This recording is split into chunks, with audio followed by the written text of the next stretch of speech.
रामदेव पीर महाराज की जय।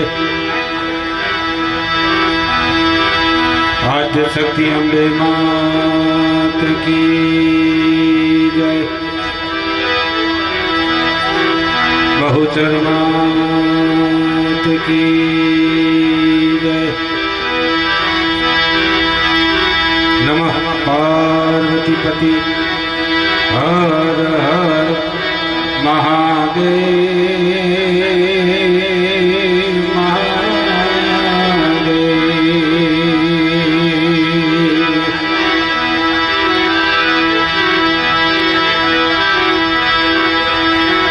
पहलू नाम से परमेश्वरो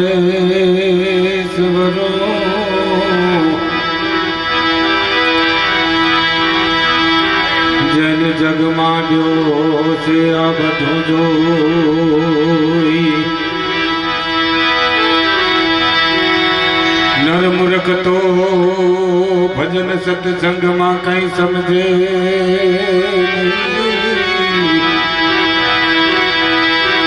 मारो हरि करे सो।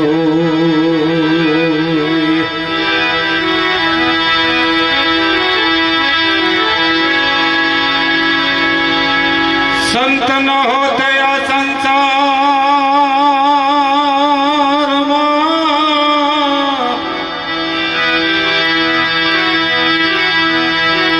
तो जली जात या कोई ब्रह्मांड।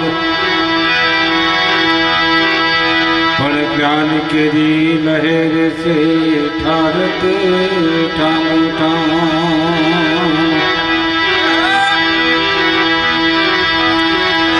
रामारणु जाना धनी पोकरण कढ़ना सो पीर।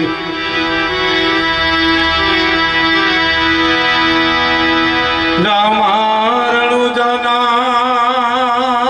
धनी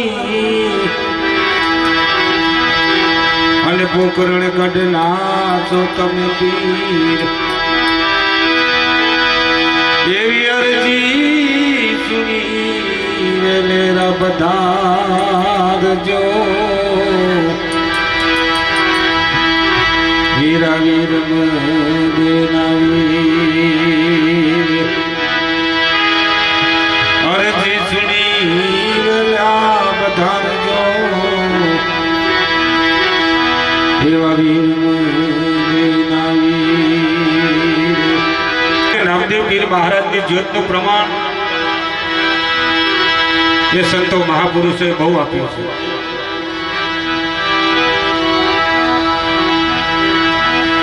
કારણ કે રામદેવ પીર મહારાજ એક અવતારી પુરુષ હતા। અવતારી કેમ? કારણ કે એમને અવતાર લીધો નહોતો, એને અવતાર ધારણ કર્યો હતો। એક નાનકડી વાત रामदेव पीर महाराज विषय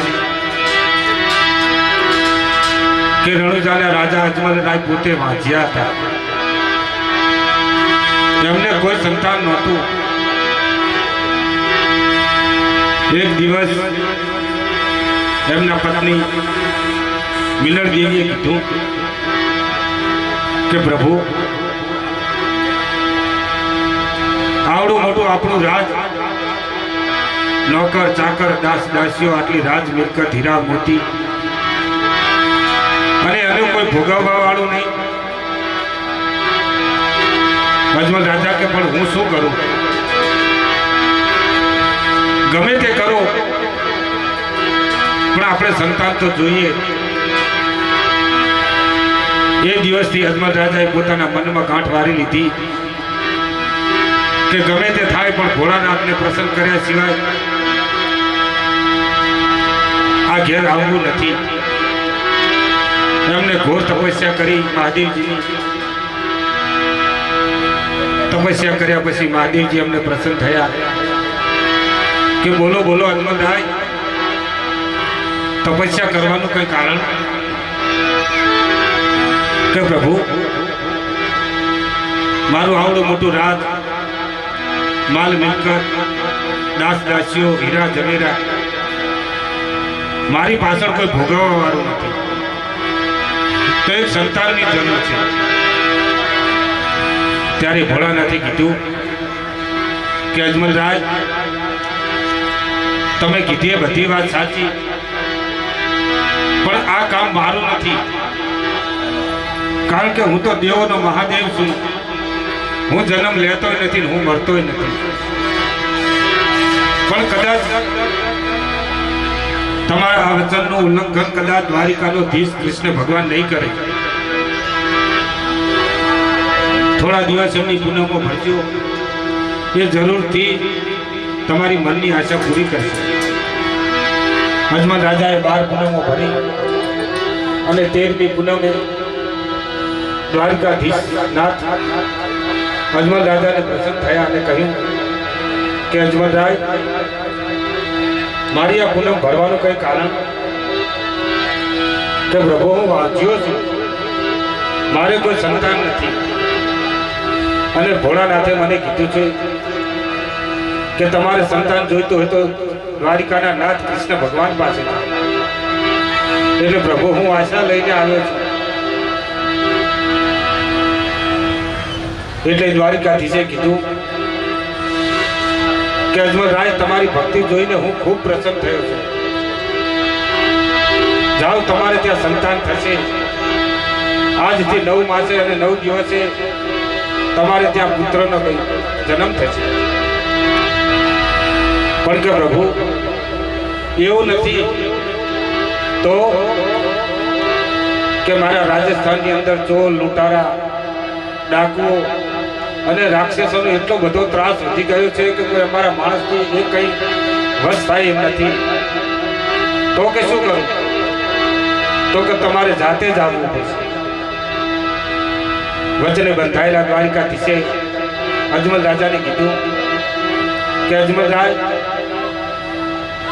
હું કુખેથી જન્મ ના લઈ શકું, પણ હું અવતાર ધારણ કરી શકું. જાઓ, તમારે પહેલું સંતાન થશે અને બીજા સંતાનમાં હું આવીશ. 9 માસે મિલન દેવીને એક દીકરો થયો અને એવું કીધેલું કે એની બાજુમાં બીજું એક પારણું વાંચ્યું, એમાં હું બોઢ્યો હોઈશ. બરાબર મધરાતે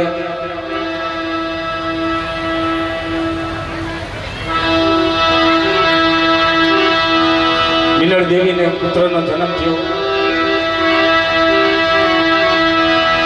અને એની બાજુમાં એક પારણું મૂકેલું.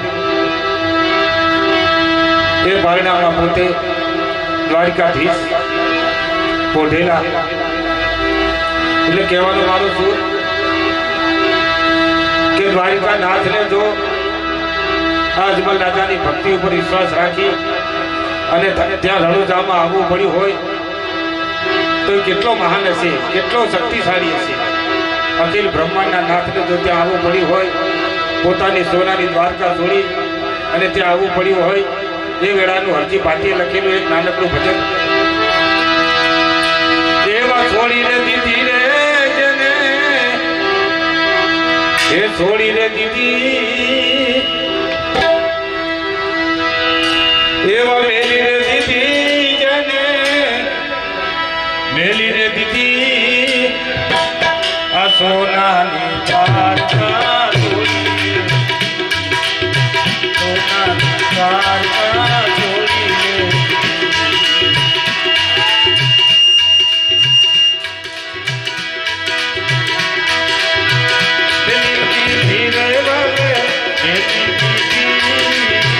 સોનાની દ્વારકા છોડી રે, સોનાની દ્વારકા છોડી રે.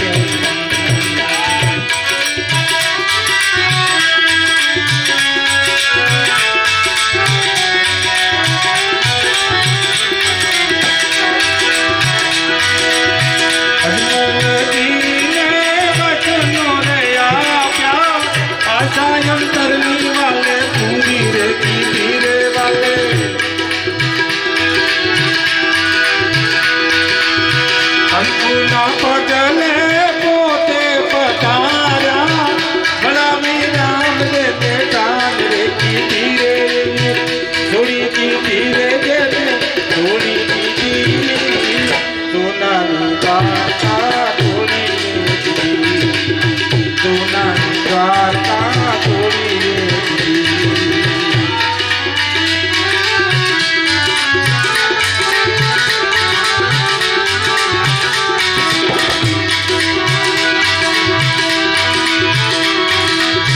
રામદેવી રમાડે પોટ્યા પારણીએ ઉકળતી દે ગુવાલે ઉતારી ધીરે વાલે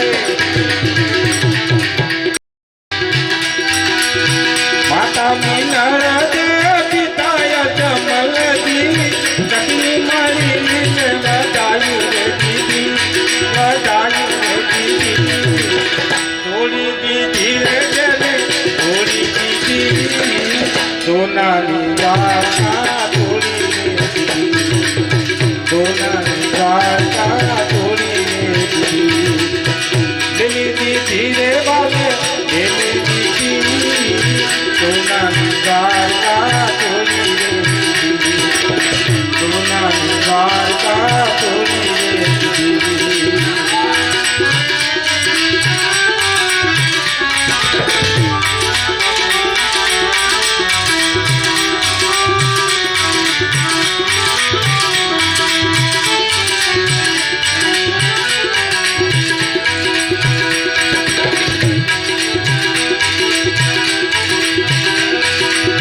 રામદેવી રમાડે પોટ્યા પારણીએ ઉકળતી દે ગુવાલે ઉતારી દીધી રે વાલે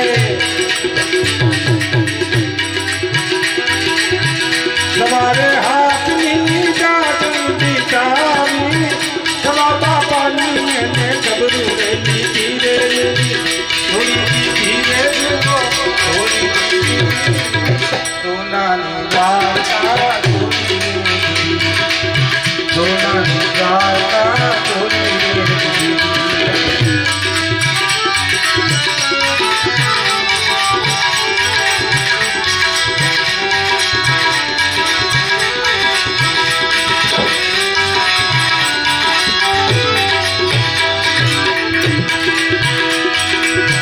હર પૂજીને કાયમ યાર જાને રાખ્યા દિલની વાતું વાલે કદી નાખી ધીરે વાલે કદી નાખી ધીરે વાલે હરજી ભાતી ગુણ ગાય પીરુના દિલ જાણીને દયાઈ ધીરે વાલે થોડી ધીરે જુઓ થોડી સોનાની વાર્તા